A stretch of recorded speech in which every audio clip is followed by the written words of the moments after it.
All right, hello, good morning everyone. This is Austin at Bates Nursery, and we are doing another Bates Botanical Bootcamp. Today we are doing container gardening through the seasons. First things first is I did a container gardening thing a couple weeks ago, and we didn't really have the plant material to actually do a mixed container. So I'm going to actually plant one up for you today and let you see how that's done. And we will figure out how that works. Now through the season, I think what we're going to try to do is I'm going to plant this up, and I think I'm going to put it somewhere in the nursery and let it grow through the season, and maybe we can do another webinar later, or maybe just another little video showing you what it looks like as we move through the seasons. One thing I think we need to talk about first is whenever you start off doing your mixed containers. I did mention this a couple weeks ago, but we need to go back over it. First off is figuring out, your sun exposure. First off, you need to know if you're going to do a sun pot or a shade pot. Now there's a little bit of overlap there. Just general rule of thumb, full sun is termed more or less 4 to 6 hours of sunlight per day. So if you're getting that, that's a full sun container. You don't want to use shade plants there because a 6-hour sun environment of direct sunlight is not going to be good for your shade container. So we want to make sure we're using sun plants for a 4 to 6 hour a day of sunlight. Now less than 4 hours, or say like a front porch that is indirect light but still very bright, we could use more shade loving plants for that to make a nice pot with shade loving plants. Now a general rule of thumb is that shade loving plants are going to be more foliage rather than flowers. It's not always the case. I know you know of impatiens that can bloom in heavy shade and they still produce a lot of color for you. So impatiens are a really good one to use if you really do want some flowers. But otherwise, using leafy plants for the shade can really create a nice container as well without having those blooms. Now full sun containers, your options are almost limitless when it comes to color. Most of your plants that are going to flower have all sorts of color.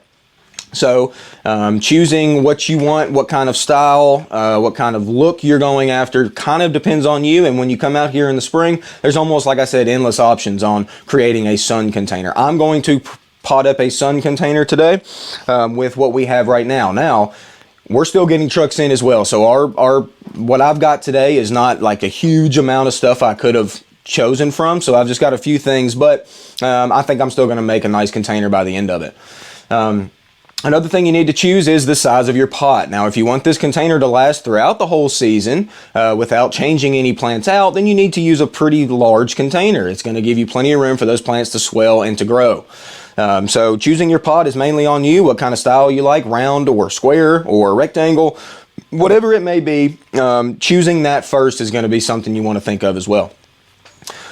So what did I do today? I've got, I told y'all last time I did this, the biggest thing when creating a mixed container, you've probably heard of this before, and it is your thrillers, your fillers, and your spillers. We've all probably heard that, and that's what I've done today. So I'm going to show you what I've got. I've got my thriller here, which is a canna lily, which a lot of times is perennial around here. This one sometimes comes back, sometimes may not. It depends on where you've got it in the yard.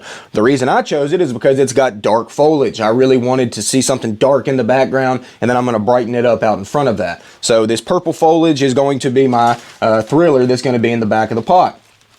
Before I go further, I did mention last time as well that we need to know the orientation of this pot. I'm going to plant this container to where it would be looking at almost like it was sitting against a wall, maybe like an entranceway into your home, either side of your porch or whatever against the wall. So I'm going to plant it to where my thriller is in the back, and I'm going to put fillers in the front and then spillers coming out in front of that. So the orientation of the pot is also crucial as well. If the pot were not up against a wall, then I would probably think about creating this container with my thriller in the dead center of the pot. So starting with it here and then building around the edges, because I can see this from all angles all around the pot. So just know that on how you're going to do it. Like I said, today I'm going to do it to where it would be like they was pressed up against a wall walking into your home or something, your front door. So next, I wanted to mention what I need. When you do choose a mixed container, try not to go crazy with the colors. If you're into that, do it. I mean, you can do whatever you want. It's your container. But I like to stick with a little bit of a theme, so I only go like maybe 3 to 4 different plants, but a number of the plants put in together. So I didn't go crazy with what I did today. But I got some silver, which I really like. Silver bounced off of dark leaves like this. So these are my spillers. This is dichondra. I'll get to that in a minute. And then I got some flower power fillers in the middle. These are petunias. Everybody loves petunias. I know I do. One of my favorites. But they're little 6-packs, so they're easy to just pop in a container. And I'm going to mix these, I think. Do know that I got 6-packs. I'm probably not going to be able to fit all these into this container, but I'm going to use them and we'll just play with them as we go. But I thought that the dark with the nice light pink that bounces really well. This is called apple blossom petunia, by the way. This may be one of the best petunias out there for a bedding petunia. It's fantastic, large blooms, soft pink, blooms all summer. It's a good little plant. So that bounces off that well. And then I've also got some more silver, which is Dusty Miller, which is another good filler material that bounces off this dark foliage really well. So that's the plant material I chose today. The color scheme I kind of went for, and this is just me. Like I said, you can do any color combo you want to do, but try to, you know, make it kind of flow. I'll show you at the end how this is going to kind of flow all together once I'm done. So, also remember too, like during the growing season, you know, you can plant a container in the early spring with the thought of not keeping it that way through the whole summer. So, I mean, say you just wanted to do you know, you got a container at your home right now that's looking ugly. It hasn't, you know, it's barren. It needs something in it. We've got a ton of pansies right now. Pansies aren't going to make it through the summertime, but they create a great spring show in a container. So if these annuals are cheap enough, you know, a 6-pack may run you $1.99 or something here at the store. You can come out here and get a 6-pack of pansies or 2 of them and put them in your container just for the early spring and just have color for a while. And then once the new annuals start to come in, those heat-loving annuals, once we start getting those, you can literally just pop those pansies out and put new stuff in throughout the season to watch it grow. So you don't have to stick with, you know, what you plant right off the bat. You can change it out down the road. So that being said, let's just get started on this thing. I'm going to go ahead and plant it. I hope you can see, like I said, I'm going to plant it to where this canna is going to be my back, the backdrop, and then I'm going to, you know, bring it out into here. So let's get going. First things first is our soil mix. This is our landscape blend. Typically we market this as something you would use in the ground, you know, when planting trees or shrubs. But it doubles as an excellent container mix. I love this product. It's what I use for all of my containers, which I do a number of mix containers in my house every year. And this is the product I like to use with it. It's light, but it's got good nutrient in it. It's just a really good product that we sell. So I'm going to start with this. Let's open it up. It's about to get dirty in here. Let's get some down in there first. I'm going to show you. We need to press this in really well. I've mentioned this in other videos I've done, but we're going to press these edges firmly down. Make sure there's not a gap between the pot and the soil. We really need that pressed in tight. And then we're going to keep this fairly loose just so we can plant. I'm going to tighten it up later. But I need to get that in first, and I'm going to add some soil later. I've got to get this thing planted first because it's in a fairly large container. It's going to take up a good amount of space. So I'm going to go ahead and get that in, and then I'll add some more dirt later. So like I said, canna lily, beautiful dark foliage. Let's see how root bound it is. It feels pretty tight. There's a lot of roots down in there. Kick it out of its pot. All right, look at all this. Okay, so this is a hefty amount of roots. A lot of root mass in this thing. I want to go ahead and get rid of some of that. I don't need it all starting to spiral. I want it to form its own new roots whenever I put it down into this. So I'm going to go ahead and remove some of this to promote some new stuff. Don't be too scared. Whenever you have a plant that's this root bound and it's got this much root mass, you ripping off some of that bottom is not going to hurt anything. We have a question from Joanna. Does the earth mix help repel bugs as well? No, not that I know. I mean, I don't know. It's just a potting medium. It doesn't repel any insects. We don't add anything to it, minus just organic material. And there are no pesticides in the source material that we use for the product. So, all right, I've got this loosened up. You can see. Just kind of teasing it a little bit. I'm gonna need room down in this pot for other plants, so I've got to lessen this root ball just a little bit, and I'm going to show you with all the other ones how I plant them to create more space in the pot. I like to do a pot pretty tight. That's just me. I just like to do it. I can prune later if I have to, if things are getting a little big. So for the most part, I'm going in pretty tight. All right, so let's see the orientation of this. How do I want to look at it? That's pretty good. I may have to prune a little bit. I'll show you how to do that. That's getting out into the pot. So, all right, back row. And see, I'm a little high right here. I don't want this root ball up above this pot, you know, level at all. So I've got to drop this down a little bit. So let me waller out a little hole there and get this all the way to the back with as much room as I can. Get rid of that.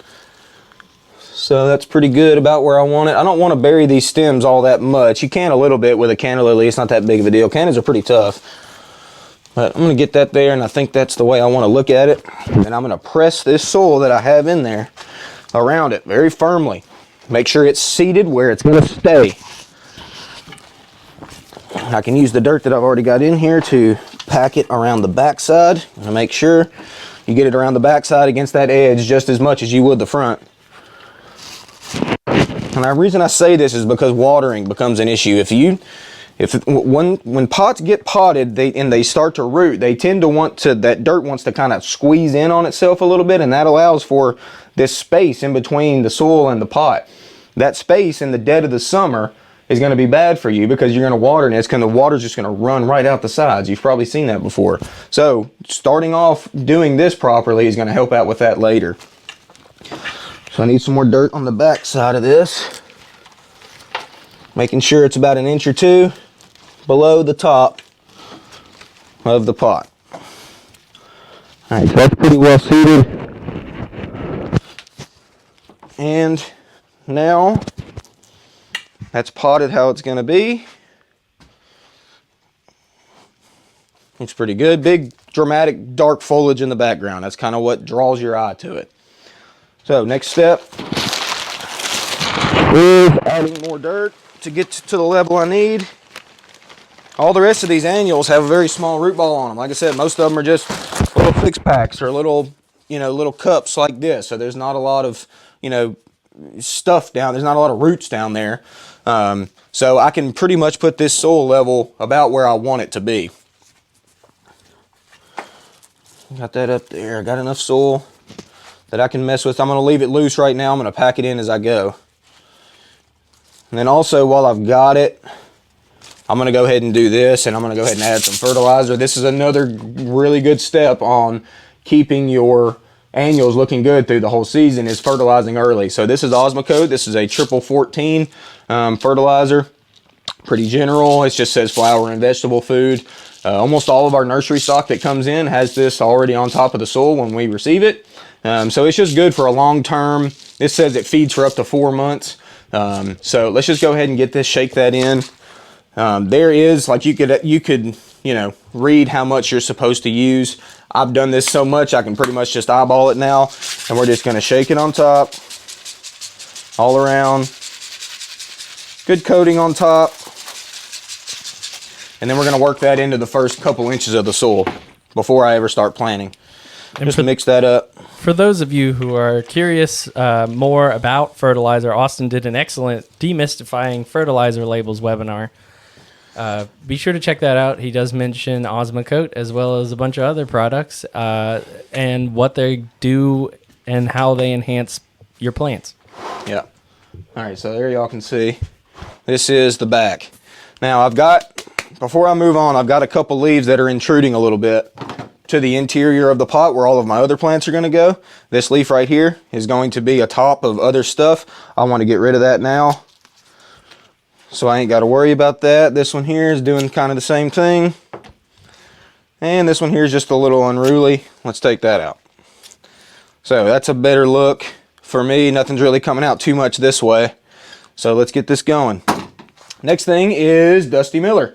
Great filler material, really easy plant to grow, gets fairly large if you let it. It is going to want to grow just up like a tree, if you will, if you don't ever cut it. So as the season goes on, whenever we are controlling our containers, we may have to top these and that will make them bush out a little bit. So right now I'm not going to do anything. I'm going to let it grow for a little while, but that's going to be something mid-spring comes along we may think about doing. So what I'm thinking is I want to triple these up, I think, right in front of this canna. I think I want 3.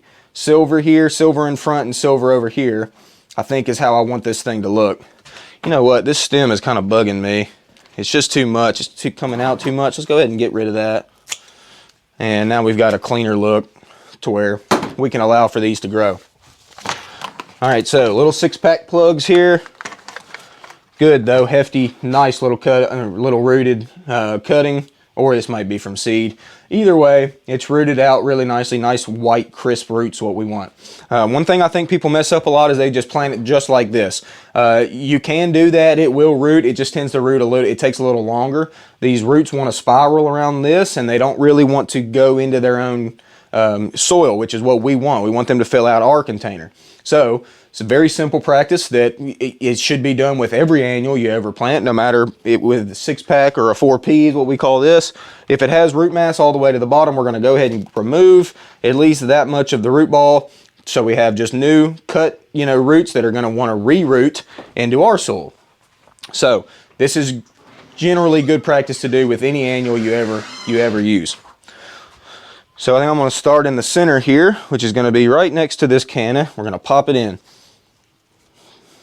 Very simple, pop it in, press it firmly. I'm going to go ahead and do that, and hopefully this thing's going to grow up and just fill this kind of area as this canna gets bigger up into here. Next step, we're going to do the same thing. If you wanted to, which could be something I don't know that I want that there or not. What I might do is just do two Dusty Millers over on each side of this can. I thought I was going to do 3, but I might want that space for color. Let's go ahead and pull that back out. It's very simple to do that. I got my root ball back out. And I think I'm just going to flank this can on either side with some Dusties right there. So let's get that down beside it. Get that going. It's pretty close. That's okay though. This plant's going to swell just kind of right into that, which we want a nice big full container at the end of it. So going tighter than you think is something I like to do a lot. You know what I can even do to be a little bit more dramatic? Cut that off just like we did, and I might go with another one just right next to it. Make it look like it's, fuller right now.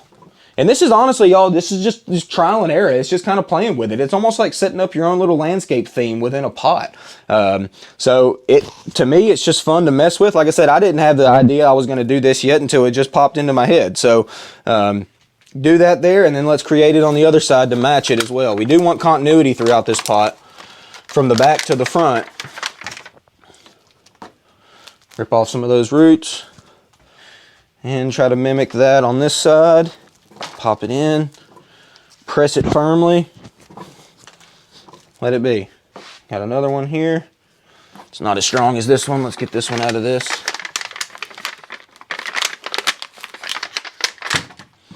And like I said earlier, I'm probably not going to end up using all of these, so I got 2 left. I might see if I can use them later, but I doubt it. You can always use them for other containers that you've got. And let's try to mimic this. So you can bury some leaves on annuals like this. It's not going to hurt anything. Those lower leaves, they're very young. All the new stuff's going to come out to here. So what I see is I've got a leaf of this canna that's interrupting with these Dusty Millers already. Let me go ahead and remove that. This one as well. Let's go ahead and get rid of that one. And you can see that pretty uniform. Got those back there. And they're going to grow up nicely together. All right, now for my filler material. While I'm here, I'm going to need some more soil put on top to raise this up a little bit. I can already tell.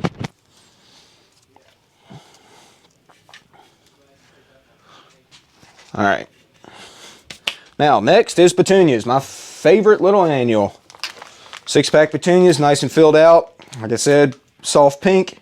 And this little bicolored purple that I thought would bounce off of this silver really nice. I like purple with silver for some reason. I just think they mesh really well together in containers. So I'm going to try to use as much of these as I can with saving space for at least what I think is going to be 3 of this dichondra, which I'm going to have to work on this root ball to get it a little bit smaller to get it in this container. But I think it can be done. But let's get our fillers in there. And that is petunias. Get these out as much as I can. Got a real good plug there. Look at all this root mass down below. Huge. Really nice and white crisp roots. Makes for a really healthy looking, plant right atop of that. So let's remove that stuff there and we'll get some regrowth out of that soon. All right, so now I'm just going to fill. Got a leaf right here I need to remove. Just going to try to fill where we can. Press it in. Pop it in and press. Very simple. You ain't got to take much time in doing that. Let's switch up colors. Try to get as much color as I can in there. You don't have to plant the ones that are flowering right now. Honestly, it's fine to just plant the green ones. A happy green plant is going to flower for you. So I'm just doing this to show you some color at the end. If you wanted to plant the ones that don't have flowers on them, that's just as fine. Cut that off. Oh, see, I already just lost a bloom there. Another one's forming right here. It'll be open probably tomorrow. But let's go ahead and get it in. Let's see, let's go here first. You want to go from back to front. Help yourself out. Give yourself room to plant. But I'm putting those pretty much right on top of each other. Let's get another pink one because I didn't get any pink in there on the first one. The flower dropped off. See if this flower will stay on. Also deadhead. This is a spent bloom that was there. You'll see that. It's brown. Just needs to be taken off. Take the whole stem off that it came from. You're going to do this a lot through the season. Deadheading is something that is constant almost through the season of mixed containers if you're using plants that flower. Anytime a spent bloom drops off, you can pluck it off. Usually I'll wait a week or two, and then go out and just deadhead all at once because it can be a tedious job with things that flower profusely. So just know you're going to be deadheading your plants. All right, got a pink right here. Got to take off some of those lower roots. Seed it in and firmly press. All right, so that silver's working well with that pink, I think. Let's get some more purple in here.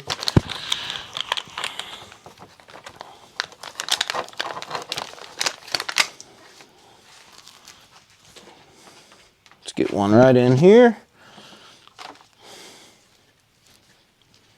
Pop it in and press. I gotta save room for these spillers out front, so I need to make sure I don't cover that up too much. Let's get a pink over on the other side. Over in here tight.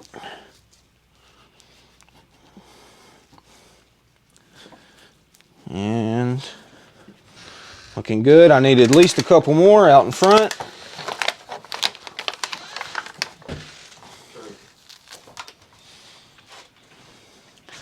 Get one right in here. Make this look nice and full when we're done.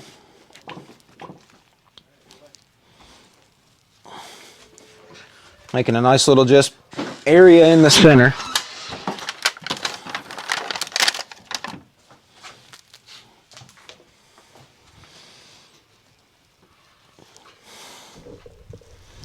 We have a question from Wendy. What's up? What is the advantage of planting back to front versus putting the spiller in before the fillers? It's a good question. I guess, honestly, it doesn't matter too much which way you want to do it. I just find that putting the spillers out in front makes it harder for me to work afterwards. I need to get my hands in there. So starting with the back and then coming forward is that I can, get my hands where I need them, I guess is the pretty much. If I already had my spillers in here, then I would have to kind of work over top of that and you end up breaking stuff or messing with stuff after it's planted. So that's just my way to do it. Like I said, you can do it any way you want to. If you want to start with your spillers, go ahead and do it. It's just you're going to have to work over top of them after that. All right. How are we looking here? I think I need some more dirt back here. Looking like a nice shaped up arrangement. That's what that looks like. It's good enough. I'm wondering. Kind of got a little bit of a gap back there I don't really like. It's going to grow. I know it is. Sometimes you can just turn. You're talking about near the Dusty Miller? Yeah. But I think I just fixed it just by kind of pressing it back a little bit. It's not as uniform as I'd like it. Do you ever say to yourself, it's Miller time when you plant your Dusty Millers? Not a Miller guy. Never have been. Paula's got a question. Does the depth of the container dictate type of plant thinking more shallow window boxes with self-watering tubes. It does. I mean, the smaller the annuals, the better for like smaller containers that are shorter. Say like I'm using this canna here that could potentially be a perennial. It could come back every year. Yeah, I would use a deeper pot for this just because I need more root room down below to host something like this, especially if you're using perennials. Now, if you're using annual plants like a lot of these, most of them are just fine in a shallow container like your window box. They can go through the whole season with that. At the end of the season, what you'll probably see though is that you could pull that whole thing out and the roots would probably fill that whole container. So if there's available soil down below, the roots, if they're happy and healthy, they will find that open soil. All right, y'all, what do you think? I'm a little just off. I need something kind of over there. You can kind of just mess with these things to kind of figure out how you want it. It's just, that's bugging me. There we go. All right, that's better. All right, I don't think I can fit any more petunias in there. Let me just see, based on this. I think that's going to be all I've got room for, which this is a springtime container. We do know these are going to grow. Like I mentioned, I like to go tight early. You don't have to necessarily go this tight if you don't want to, because the things are going to grow. But I'm just wanting to see a nice full container when I'm done with it. So I'm just rolling with this. So next step is spillers, excuse me.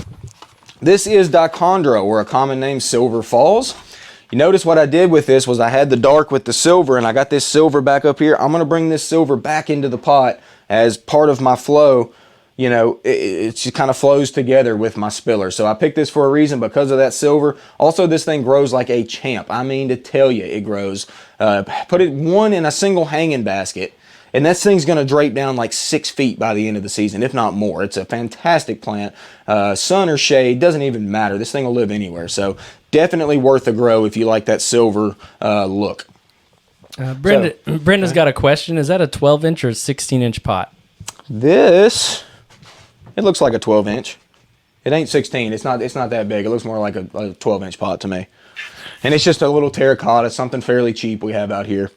By the way, our pottery selection is like to none, y'all. I mean, we got so much. We still have more coming in. So if you need a cool pot, come on out and see us. We got plenty to look at. Also, too, trucks are rolling in, so you'll be able to fill your pots here soon with annuals and or perennials. Not to mention, if you're undecided on a pot, or you're trying to choose the right type for the climate or the function that you want, there's the Choosing the Right Pot or Container webinar with Carrie Gant. Cool. That's available in our archive. All right. So, Dichondra, this doesn't have a crazy bad root system, but I still like to disturb it a little bit just to give it a fresh start. So I'm going to go ahead and pop at least half of that off. This is just peat moss, but I got plenty of roots right there to work with. And it gives me room. Maybe I can fit another petunia or two in there after I finish this. So I just want to orient this so the top's really square. It takes up a lot of room. And most of my plant material is out into here. So what I can do is take some of that top of that off. Go ahead and remove that, so I've got a much smaller root ball to play with. And I'm not, like I said, this plant is like as hardy as it gets, so don't worry about taking off some of these roots. You ain't gonna kill this thing. So take off a little bit of the front, and I've got a plant to where how I want to look at it is kind of spilling out the front. So let me try to get this in here. I'm gonna dead center it first, just kind of wear out a hole, and I want to plant it at an angle to where I've got what I want, which is the spilling out the front. So put it in, press firmly. Make sure the edges is tight, or the edge is tight there. And put this soil back around. Looks a little small now, but that's why we got 3. So let's do another one. Got it out. Mess up the roots a little bit. And I'm going to once again find the side I want to use, which I think is going to be kind of this way. Yeah, that's spilling pretty good. So let me take some of the top of this root ball out. Maybe I'll get a petunia or 2 in there. All right. Get some more of that off. All right. So right up close, next to the other one, pop it in, press, Try to get them together. I love doing mixed containers. It's something that's so fun to me. And I could have done this in a bunch of different ways. This is the way that it just kind of felt right to me today. Got that one in. Let's do one more to finish it out. Mary has a question. If using a large, deep container, do you typically fill the whole pot with soil, or can you use somewhat of a filler, like on the bottom of the pot, and then add soil? Very common to do that, yes, especially with annuals. Annuals don't root super deeply, so if you do have a large container, which I do at my home as well, I've got 2 very large containers sit either side of my door. Now, I had the dirt available, so I just filled it up the whole way. I just went ahead and did it and did that. But yes, if you wanted to use just a filler material, like a very cheap mulch or something like that, say like a bag of $2.99 mulch or something, put that in the bottom. I've heard people using styrofoam, heard people using like old cans, whatever it may be. If you need something at the bottom, yes, because your annuals are only going to root. They may only root 12 inches deep, if that. So, Watch your mic. Oh, am I good? When you pinch it, it distorts. Okay. So, yeah, they're only going to root, like I said, about a foot deep, if that. So if you want to fill up the material down at the bottom, do it. You know, you can use anything to do that with. It'll save you out on money. So if you're doing a lot of containers, they can get expensive. Soil, bags of soil, plus pots, plus plants, it gets high. So, yeah, if you need to fill it up and save some of your dirt for other containers, then most definitely you can do that.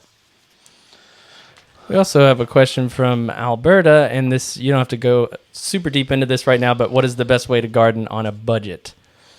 6-packs and 4-packs, most definitely. So you're going to spend your money on this one, on your thrillers. It may be, I picked a Canada today because mainly that's what I had, but spend your money on the one that's going to be the showstopper that you want to see. And then the rest of the time, go with 6-packs. I'll tell you, these right here, for one plant, this is what we call a 4P. And what do we sell these for, Tyler? $2.99, I believe? Yes. These are $2.99 here at the store. A 6-pack is what? $1.99? Well, 4-pack is $1.99. A 4-pack's $1.99. So this is a 6-pack, kind of a weird size, I guess. This is probably what, $2.99, which is the same price as this. So you get 6 plants out of this. You get 1 out of this one. So gardening on a budget, for sure. Like the guest was saying earlier, filling up your containers if they're large first with something that's cheaper, and then adding soil on top of that. It's a good way to do it. And then, like I said, your filler material, pick out those 6-packs and those 4-packs. Look for healthy plants. I will say a good tip I can give you whenever I shop with people out here with annuals filling up containers. They're always drawn to the flowers, and I get it. The flowers bring in, and you want to know the flower color and the flower size and the flower shape and all that.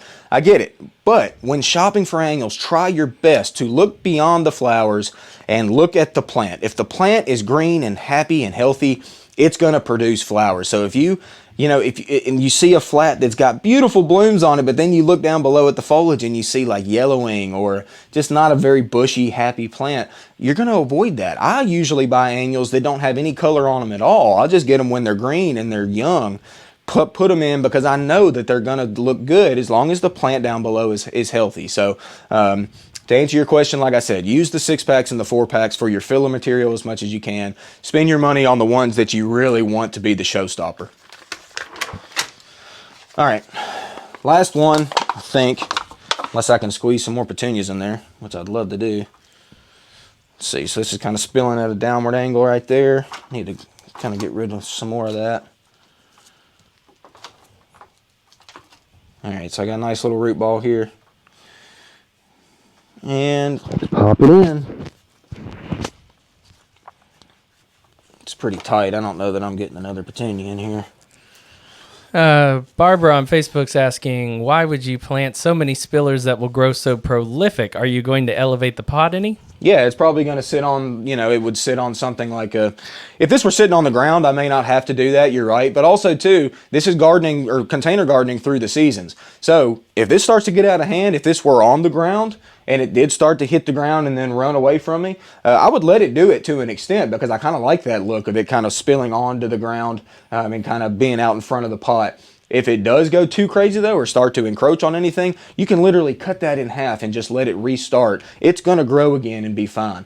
But I kind of, in my brain, thought of this pot as sitting up on a something, I don't know, a little stool or something that would be elevated so it would trail down the whole thing and really create this big show going down forward. But you are correct. If this is sitting on the ground, you will eventually have to prune this dichondra. I know you will, because it goes crazy.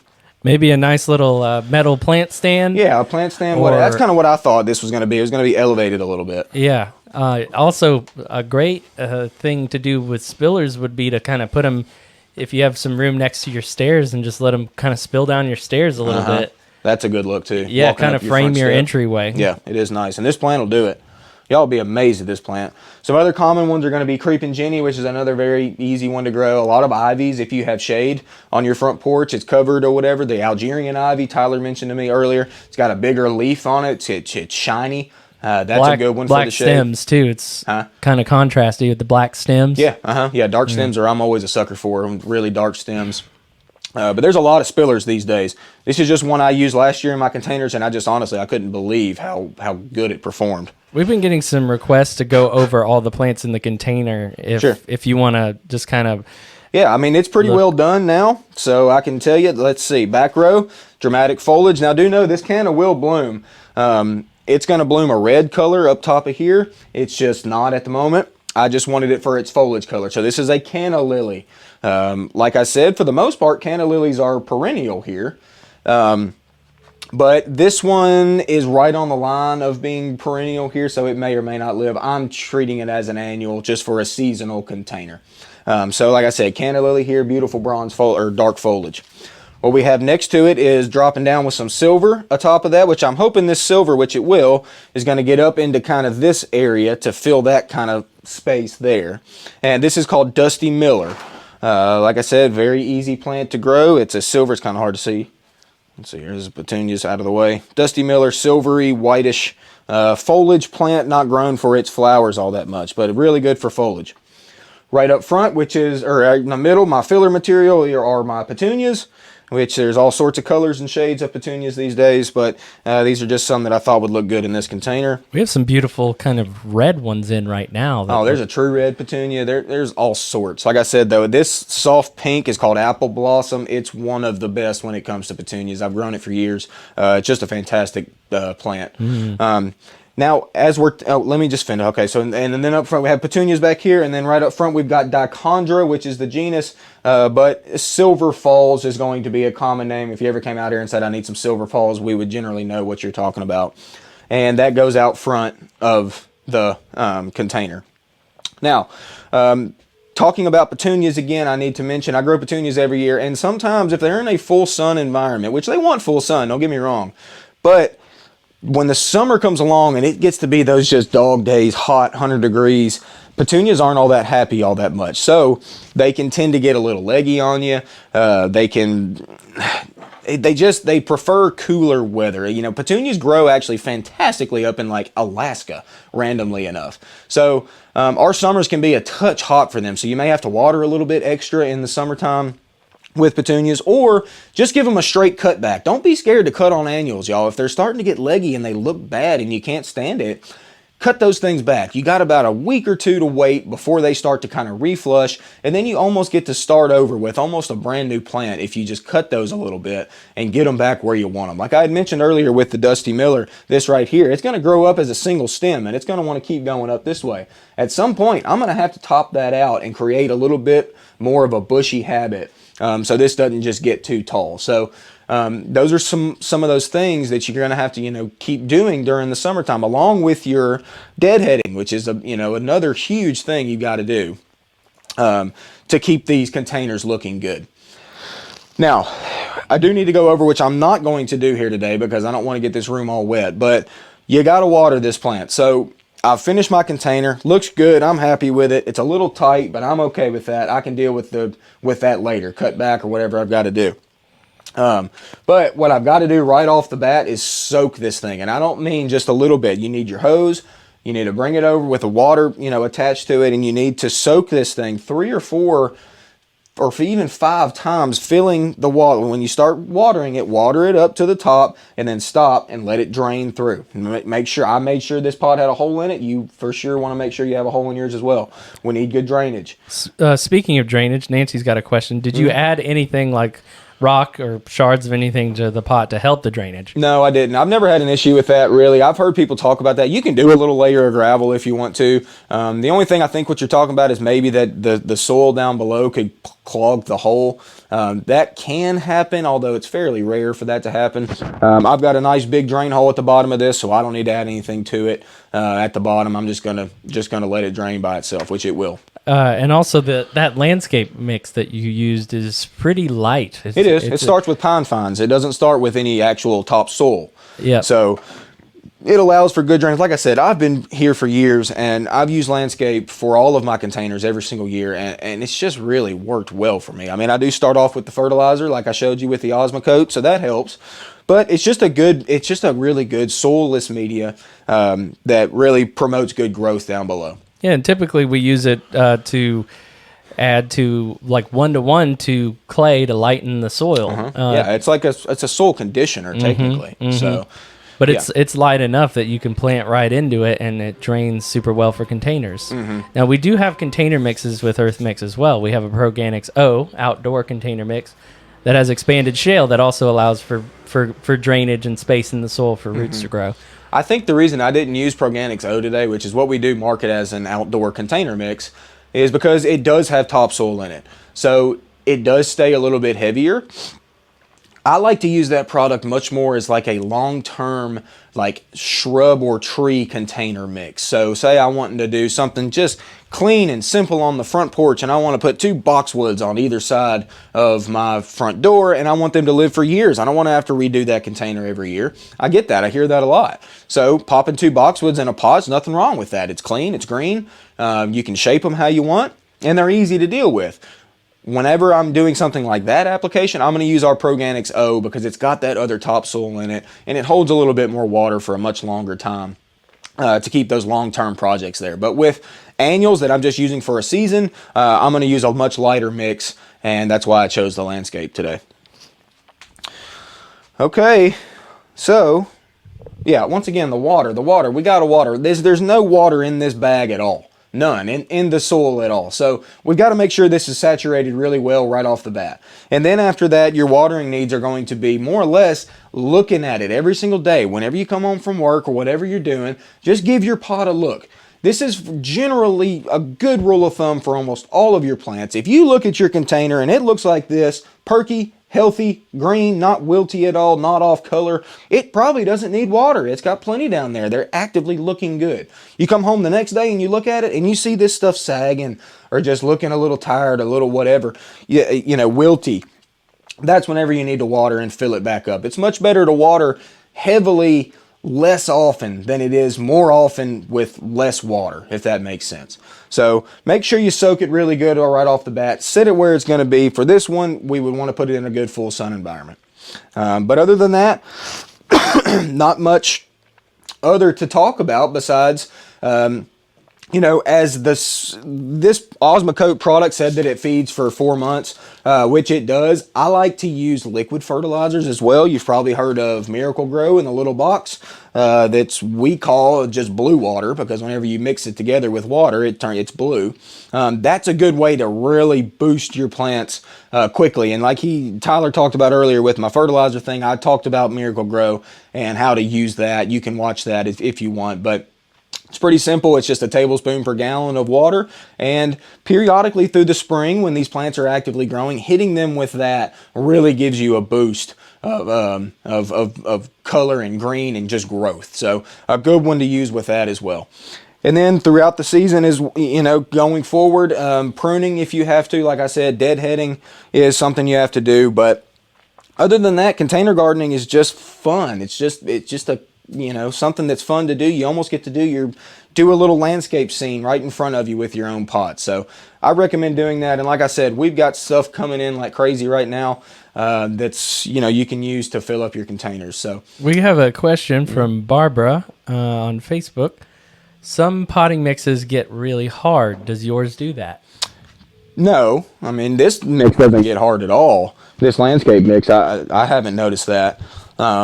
Our Proganics O that I talked about earlier can get a little hard as the season goes on, but it kind of mimics the outside ground. It's got topsoil in it. So like I was saying earlier, if you're putting shrubs in that, it's okay for it to get a little hard. You can kind of just scratch the surface to kind of work it back up. But it's not that big of a deal for it to get hard. But these lighter mixes that we have for annuals is not going to harden up on you, and it's going to be just fine. And I'll say I'm also growing a lime bush, Mexican lime bush, key lime, I guess.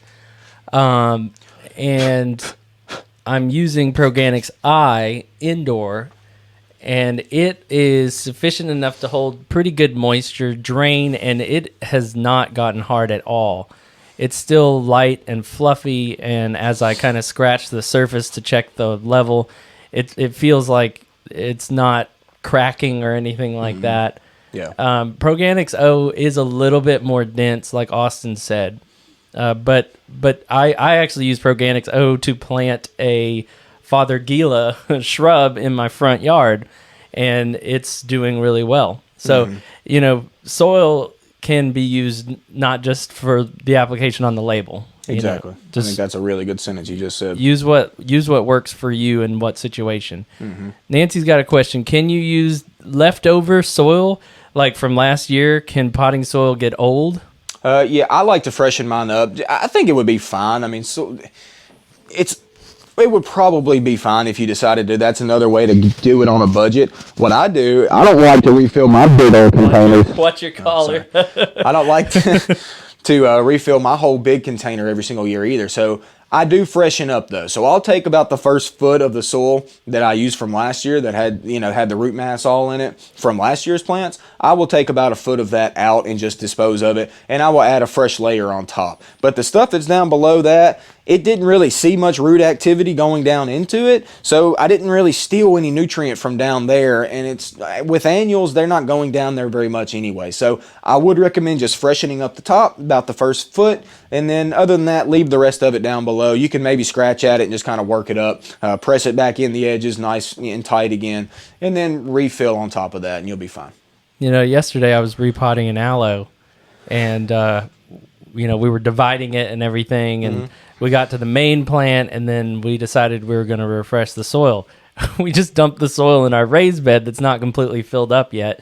So we're just going to kind of mix it into all that. Just mix it in, yeah. I mean, honestly, I don't know that you'd see any difference if you use the same potting medium as you did the year previous. If you just use the same stuff and you just add fertilizer to the top of it and then maybe add some Miracle-Gro later, I don't think you'd see any issues with that soil you're using. That's a better way to get more bang for your buck out there. So give it a go maybe this season. Use the soil you had from last year and see how it does. If it does fine, then you know that you can use that year after year.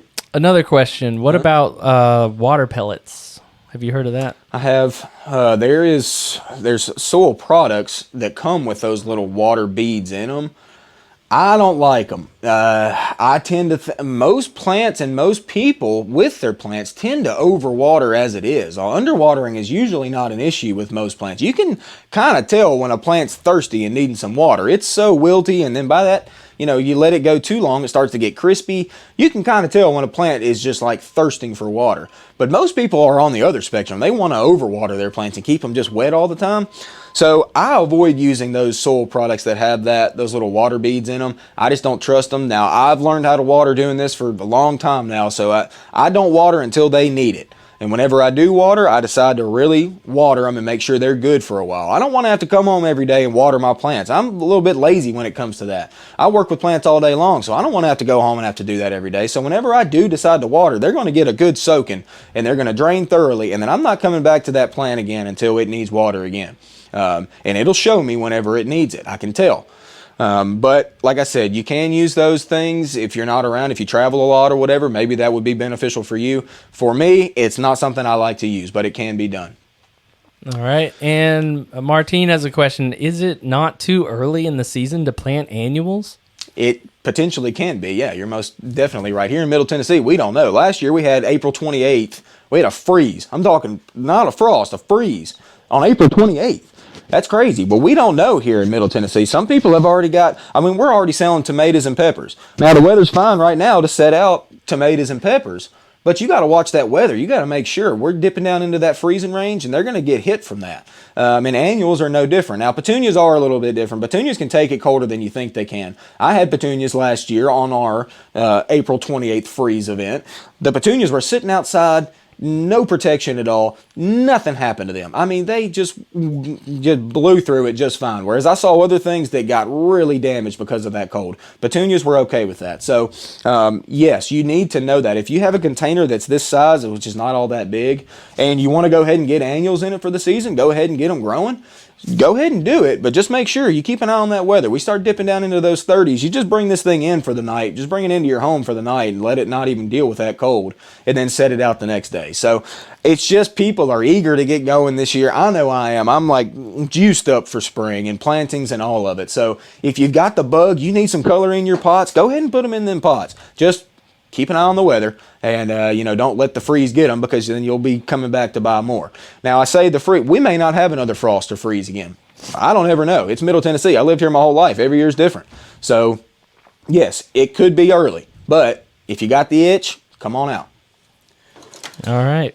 All right. Any more questions? Yes, actually. How would you protect the plants in case of frost? Is there like a cover to put over them? Simply enough, if it's just going to be a frost, which is roughly in that 30 to 32 range, if it's just a frost, simply putting like a sheet. This is only if they're out, out in the open. If they're protected from your roof or whatever, usually a frost, a light frost isn't going to do too much damage to most of these things. If they're out in the open, though, and they're exposed to that wind and frost, then you may, simply enough, a sheet, a bed sheet, a cover, something like that, anything to drape over top. I would try to recommend to you, if you could, keep the sheet atop of the plants rather than like laying on them, to avoid damage that way. So if you could stick something like a little bamboo stick or something above it and then drape your cloth over top of it, that would be a good way to do it. We sell frost cloths here, which is just white material. We use it at the nursery. If we ever have to, worry about our plants getting damaged, we use that. Really anything. But like I said too, if it's a container this size and it's small enough for you to move, just bring it in the house overnight. It's fine overnight inside for one night. It's not going to hurt anything. So that may be the easiest way. But like I said, if you do have huge containers, they're annoying to move or hard to move, or you just can't move them, then yeah, just using a simple sheet or a blanket, anything to just keep the weather off of them. If it's going to be super cold, like below 28, then you're going to have to move them in, or otherwise you're probably going to see damage to most of the annuals that we have right now. I haven't seen any of that in the forecast, though. I don't know if you have. I think maybe 35 as a low Saturday night. Nothing's spooking me. Nothing's spooking there's me always either.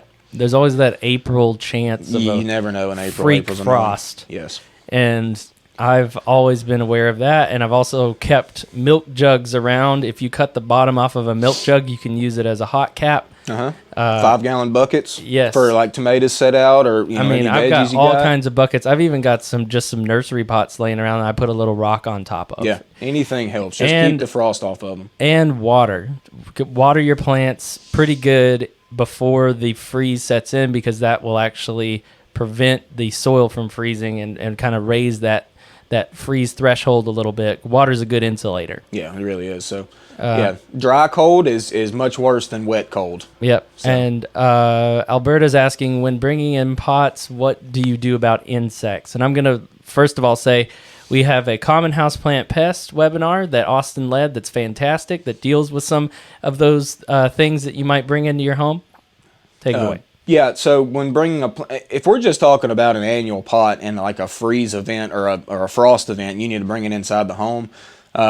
Generally, your pests that are on your plants, if there even is any, aren't going to like jump to other things quickly. I mean, plant bugs typically want to stay on plants. That's what they feed on. So they're not going to be active around your home or anything, especially just for a night. Early in the season like this, there is not much insect activity right now. That waits until spring hits, and then once summer draws on, you start to see a lot more pest activity. You're going to see that within your containers. So do know you will probably see some insect activity here. But early in the season like this, when we're still, late March into April, there's not a ton of insect activity right now. When you do come out here, inspect your plants before you leave. We do our best to scout and make sure that we do not sell you guys insects, or if we have plants that come in from other vendors that have insect issues, we immediately remove those and we do not get rid of them. But do look at your plants and make sure you're not taking anything home with you starting out. We have so much plant material here that, like I said, we do our best to get rid of those, but sometimes things slip through the cracks. So make sure you just look, make sure you're not bringing any insects home with you. But it's not that big of a deal if you're just bringing your pot in for a night. You're not going to see insect activity just, running rampant. So not that big of an issue there. Teresa's asking, how do you judge the right pot size for plants as they grow? That's kind of a difficult one. It is. Without seeing the mature size. It is. I mean, and you're going to see them swell. And like I was mentioning earlier, the use of pruning is so beneficial in growing annual containers. Once they, like I said, for me, I like to really fill a pot. Whenever I'm done with it, I want it to look like it's done. And what's going to happen is these plants are just going to swell. So they're just, when they're down like this one's going to really fill. These is going to swell out to here. Dusty Miller is going to swell up into here. And then this can is going to get a little bit taller as well and a little bit bushier. So pruning the Dusty Miller later on to keep it there is a good way to do it. But this is a 1 year thing. You want this container full, big, beautiful, luscious all the time. So allowing them to get big is fine. The amount of roots down below, like I said, is not much. It's only about 12 inches or so you're going to see root mass, if that. So using any size container, really, as long as it's not too small to host a plant, any container that's of size that's at least 12 inches deep, you're going to be fine with growing almost any annual in that. And you'll just see how they grow through the season. And then if you need to prune, you need to prune. If you don't, and it just looks awesome because you did it right off the bat, then that's what we want. That's the whole point. So this is a 1 season planter. Let's make this thing awesome through the whole season. Yeah. She said I had palms in a pot and they didn't seem happy. And the girls in the greenhouse there, they have a rule of thumb, don't they? When you buy a plant in a pot, usually you want to size up a couple, is it inches or is it? Yeah. Yeah. Yeah, I mean, whatever the diameter is, say it's a 12-inch pot, you may want to go to for beginners more. If you're having trouble with plants, yeah, just move it up a little bit. So if you got a 12-inch pot diameter, go to a 14-inch. That'll get it in the next size up.